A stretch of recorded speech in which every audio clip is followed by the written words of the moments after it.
Hey there, and welcome to the A.D.K channel. I, of course, am Dave. There's no Andy with me. He's at a Victory concert. Lucky Jammy Git that he is. And, of course, there's no Kirk tonight, and I have no idea where he is. He could be anywhere. He's very small. He's probably at the back of the sofa somewhere. Anyway, what I do have with me, or who I do have with me, is Mickey and Peter from the band Erronaut. Welcome to the channel. Good evening. Good evening, lads. Here we go. Good evening. Obviously we've got you on the channel because we caught you live at Club 85 on Friday. Great gig, thoroughly enjoyable. Hopefully you could see with all the smoke on stages and stuff like that, because Smokes went a bit mental with their little smoke machines. How you managed to keep singing with that amount of smoke is beyond me. The next day after that gig, I was like, I can't speak. I don't know what was going on. Apparently they had two brand new smoke machines and they hadn't quite worked out how to get the levels right. So okay. The first two bands of the night just got absolutely saturated with smoke. It was good though. It was fun. It was fun. I think the Grey got absolutely.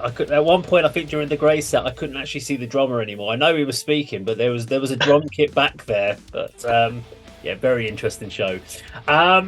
I've got a few questions for you, and at the end of this interview, we've got a live performance from the show on Friday, and a little bit of feedback from Kirk and Andy from the night, which I haven't even seen. So hopefully, fingers crossed, they enjoyed it. I'm fairly certain they did. Could be a train wreck, and they're just like, "This is the worst band I've ever seen." But we'll wait and see. From what I remember, they definitely won't be saying that. Let's get to the questions. So we're going to go back. I always ask the bands about the history of the band just to help us understand how long the band's been going. Now, obviously, in your case, that's a slight twist on the question, because obviously, for a lot of us, we will know the band as its original band name of Black Atlas, which is what we've known the band to be until this year, where it switched to Erronaut. So if you could give us a little bit of an idea about, obviously, the Black Atlas forming, and then, obviously, why the name change? And where did that come from? So if you could just take us through that, please. Yeah. Well, I think we formed in 2015 as Black Atlas. We had a different drummer, Jimmy. He's now in a. I think you've covered them. He plays drums now in Swarm 6, I think they're called. Oh yeah. The trappy metal band, whatever. But anyway, we were them for a long time, and then James decided to go off and do his own thing, which ended up being that. We kind of had a bit of a time where we were looking for a drummer. We had Lee, who used to be in. Peter, remind me of the band name. Breaking Illusion. Breaking Illusion, thank you. So he came in and depped for us for a little while, which is good. He was really, really great. We played bull stock with him, and it was a brilliant gig with us, to be honest. But we didn't feel that the connection was quite there with us, and we wanted to push on and try and do new things, try and basically push ourselves as musicians and try and write something a little bit less like what we were writing in Black Atlas. So cut to the beginning of the pandemic, it's actually, I think, maybe November before, we ended up getting Sam in, who's our drummer now, and he was in a band called Red Sea's Fire. Thank you. I'm terrible at this.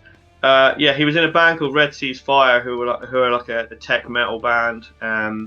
They were sort of quite good on the scene, but then like he moved from Bristol to Hertfordshire, so that meant that his part of that band was gone, and so he was looking for a new band.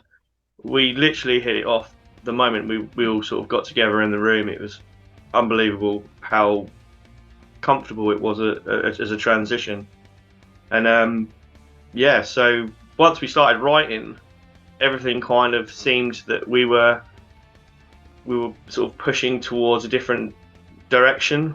I wouldn't say it's a vast change, but it certainly didn't feel like it was like Black Atlas anymore. It certainly felt like it was something new, and yeah, I think like you guys started talking about changing the name, didn't you, Pete? Yeah, so we'd had some issues where So there is another artist out there that goes under the name Black Atlas with two S's. Oh yeah. So we'd had a couple of issues with that when we were like obviously setting up some of the social media channels and like obviously trying to like organise the music and stuff online. And as Mikey kind of said, as Sam came into the band, it like gave us this new boost of like sort of pushing ourselves slightly differently from a musical direction. And it just tied in nicely for us to say, look, actually, that we've got a valid reason here to change the name. It goes in well with us kind of trying to push ourselves away from like what Black Atlas was, from in terms of like the old members and the type of music we were doing. If you go back and listen to like the very first EP that we did as Black Atlas, it's like a 3-track EP. Like that music style is very different to what we play now. It's much more kind of metal orientated, where we kind of slowly progress over to that kind of more stoner doom environment. And the new stuff that we're working on now, off to the studio in March, has got it's got a lot more kind of textures and layers in it. And that's what Sam brought into us. It was just a good opportunity coming into this year to be like, right, hit the reset button with a name change. We can bring out the new music under that name as well, and it kind of gives us a nice clean slate to go forward with. So the name Erronaut, why the name Erronaut? What's the meaning behind it? Just for people that may not know, or like me. I think Arrow is a crater on the moon, on the far side of the moon, and Naut means traveller. A lot of my lyrics are based on personal journey and stuff like that, so the kind of combination of the two really seemed to sort of fit nicely. We were looking at like something with Naut on it, not because of of like Sleep's influence, but it just kind of because of like the journey that we've been on as a band sort of thing, and my lyrical sort of things, I guess. That's sort of something that we were looking for. We were looking for something that sounded kind of cool, and someone said Erronaut, and I was like, oh. And I think at the end of the day, we all kind of went, actually, that sounds really good and fits in with us quite well, to be fair. It's definitely an original name, because we were all kind of looking at each other when it came out. We're like, never heard that word before or that phrase in, and it did kind of pique our interest as a group of reviewers, reactors. So yeah, definitely works from that point of view. You've touched about your subject matter there, which is great, because that was the next question that Andy messaged me about. So I'm going to read this as how he wrote this. A lot of Black Atlas tracks seem to focus on struggles and self-analysis. Are the new Erronaut tracks a continuation of this subject matter, or will we see a more positive outlook? Love it. Yeah. Well, I can't write anything that doesn't mean anything, if that makes sense. Yeah. I used to sort of say that, I don't write things personal. I write stories. So I would like pick up. We had this song when we was Black Atlas called Mary, which was, I used to tell people it was about a stripper, but it wasn't. It was about a girl I met at a strip club who was working there. I didn't see any dancers or anything. I spent my entire night talking to this woman who was behind the bar, and like. That's the sort of stupid stuff that I would do. I would start off writing a story and then be like, actually, that's about that and that's about that. But because of the stuff that we've been writing now, a lot of the lyrical content is based on like, I've had a pretty rough couple of years with mental health and physical health, so it's been taking its toll on me a little bit, and music has helped me push myself through quite a difficult time, and unfortunately the lyrical content with that is just it is what it is, I can't. I would love to write songs about unicorns and rainbows, but I just haven't got it in me. Yeah, I kind of when he wrote me that question, I was like, that's a really weird way of saying it, but I'm going to read it exactly how he put it like this. Yeah, it's fine.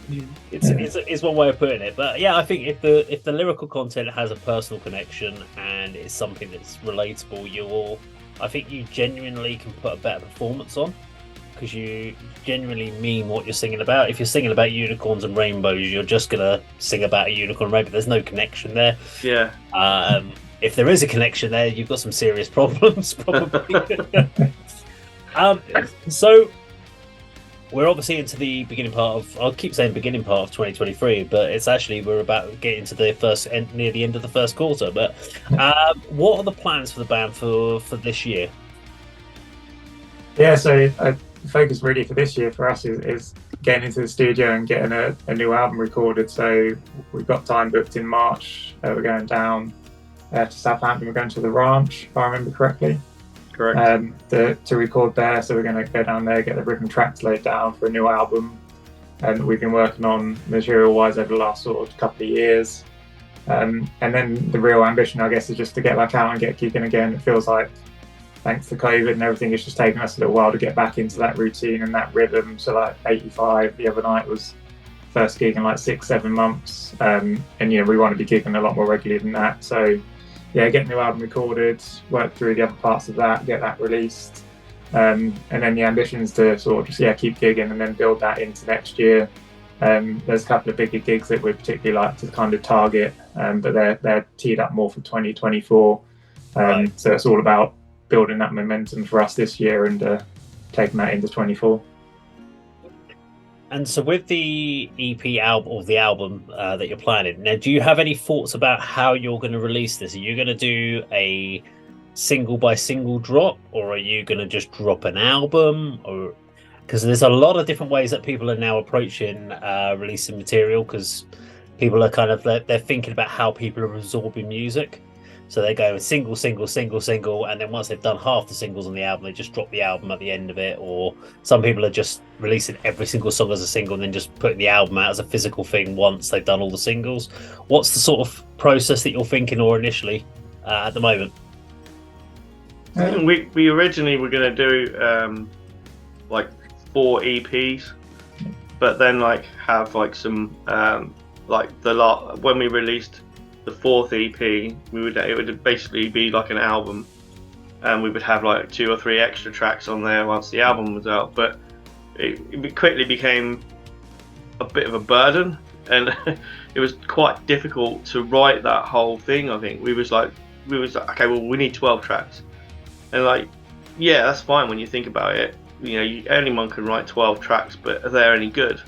Yeah, that's the biggest problem. It's like, you can bust out as many tracks as you want, and as we were,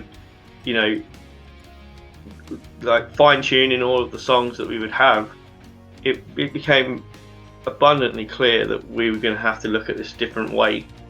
So it's not really a different way, and we haven't really spoken about how we're going to release this. I think the main focus point at this moment in time is getting in, recording, and then we'll go from there. I mean, we're lucky to have some good friends that are quite well versed in this sort of thing, so we can look for sort of advice from them. I mean, I have no problem with people releasing albums like Sleep Token did, dropping like 15 singles and then all of a sudden an album. But that's absolutely fine, that works for them. But I mean, I don't know if that will be what we do. I just don't know, to be honest. Like I say, it's not something we spoke about. So I think there's a lot of that at the moment that I don't know if anyone quite knows what's the best way to do it, because everyone's just trying something new, trying something different, trying the singles route, and I think that's the way that a lot of people are going down the single. Me personally, as I don't use streaming services. I can't stand them. The only time I actually do, I have it logged in on the computer, but that's because we have to do album reviews sometimes. Or if I've got, for instance, like today or something like that, where we've got an interview scheduled, I'll go online and I'll have a quick look at bands or something like that to get a bit of history. But generally, if I'm supporting bands, I will do the Bandcamp route. And I'll either do digital download and download the album that way, so at least money's going back to the band, or I'll buy a physical CD. Because again, it's all about supporting the artist, whereas streaming service does nothing apart from exposure. But we all know that exposure is only so good. It's just accessibility. But yeah, I'm not a big fan. I much rather binge a whole album, get a new album, and then just listen to that for a few days and absorb it all. And then you pick your favorite tracks out of it, and then it's kind of embedded in your skull. But it will be very interesting to see what happens, and I'm sure whatever you do, the tracks will be awesome, and I'm sure everyone's going to enjoy them. Thanks, man. No problem at all. Well, before we go to check you out live. I just want to see you, just want to say thank you very much for obviously spending a little bit of time to talk to me tonight. It's been great to have you on the channel. Looking forward to some new material in hopefully 2023 if you get it all recorded and out by the end of the year. And we're going to go over and check you out live from last Friday at Club 85. Cool. Cheers, So man. check Thank it you. out. Thank you very much. Awesome. Cheers. Take care.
So we've just watched the set from Erronaut. Yep. And A.D.K, we actually reacted to their debut single. What were they formerly called, this band? Black Atlas, a few Black Atlas, well, a couple of old classics thrown in the set there. Yeah, I noticed that. Do you know at the end he said, you might know this, you might not. And then he was really lethargic. And then his vocals were incredible. They had a real snarl to them. Yeah. And there was a real aggressive, does this make sense? Aggressive stoner metal. So that makes it not stoner metal, doesn't it? If there's aggression. What a vocalist, by the way. Yeah, He's really got that real husky blues rock voice, hasn't he? Fantastic. Yeah, so I'm a big fan of Black Atlas. I spoke to Mikey earlier and I said, well, there's so much I could ask you, but we'll save it for the interview, I think, which is lined up this week. Yeah. Obviously, the big question is the name change, but we'll hopefully find that out when we speak. Jay messaged me during the set and said they've got a perfect circle vibe. Now, I heard the name of the group, but I don't know them. Perhaps Kirk, you know this band? Of course I do, yeah. May know James Keenan from Tool, that's his other band. No, I disagree with Jake, I don't hear that at all. No, David. David? No. Dave said that, not Jake. Our Dave. Our Dave. Not Jake, the drummer from Jekyll's Backbone, that's who I thought he was talking about. No, I didn't hear that in there. But, never know, if I listen to it again, I might see it in a second helping. But to me, do you know what I really enjoyed about that? And we've got to say here about the scene in Hitchin. You can come here, whether you're 19 and you listen to your dad's Nirvana collection, or you are 59 and you're listening to Manowar. This is the friendliest place you can come, right? I just wanted to put my hood up, I have my beer, I just want to listen to fucking doom metal or stoner metal. I don't normally listen to stoner metal, I really enjoyed that, and I don't think they're a stoner metal band because the vocals have got too much gumph to them, oomph. There's a real lot of snarl in there. There's a lot of emotion and passion in the vocals. You can see from the performance, they're like, running around the stage and enjoying it, and nothing lethargic about that. I mean, they are influenced by Caius, but to me, I just think the vocals are fantastic. If you're in a rock band, you should be listening to this group. Listen to what he's doing, that technique. He's got a real husky voice. But yeah, at the end he was using the belting technique. How powerful were those vocals in that last song? Good. So that to me is the end. He was like, you might know this, you might not. And you're thinking, okay, we're going to get a lethargic song. And he was like, that's almost sort of dismissing the Black Atlas song. So I think we introduced both of them in that manner. Yeah. So perhaps Michael will enlighten us further. I mean, someone said off camera before we started this that they're going in a different direction. I disagree with that. The new songs were seamlessly moving on from the old Black Atlas material. So we can only, when I saw the Facebook announcement, I thought, I don't follow this page. You were Erronaut. Then you scroll down and you can see there's the name change. So it's not a change in direction for me. It's purely a change in name. Obviously, we don't know the full story. Maybe we'll find out very soon, and obviously we'll share that with you all. Yeah, and this isn't a band that are recycling cliches. You'll see them live because Dave's captured it. This is really heavy stuff, and it's not just Black Sabbath worship. Yes, obviously bands like Sleep are an influence, but I think with music like this, to me, it's better to experience it live. I'll just repeat: you could come to a gig on your own if you're from Hertfordshire or anywhere in the southeast of England. Everyone's friendly, but if you want to just come here and listen to heavy music and stand in the centre with a beer and put your hood up, this is perfect music to do it. You'll be very really is. It's very immersive, isn't it? Yeah, it's heavy stuff, but you can actually relax listening to this. You can just be in your own zone and just appreciate the guitar distortion, which is very fuzzy, very loud bass, and again, Chris jumps there. The live sound tonight has been excellent, hasn't it? Yeah, absolutely. All right. So yeah, great performance. Really enjoyed that.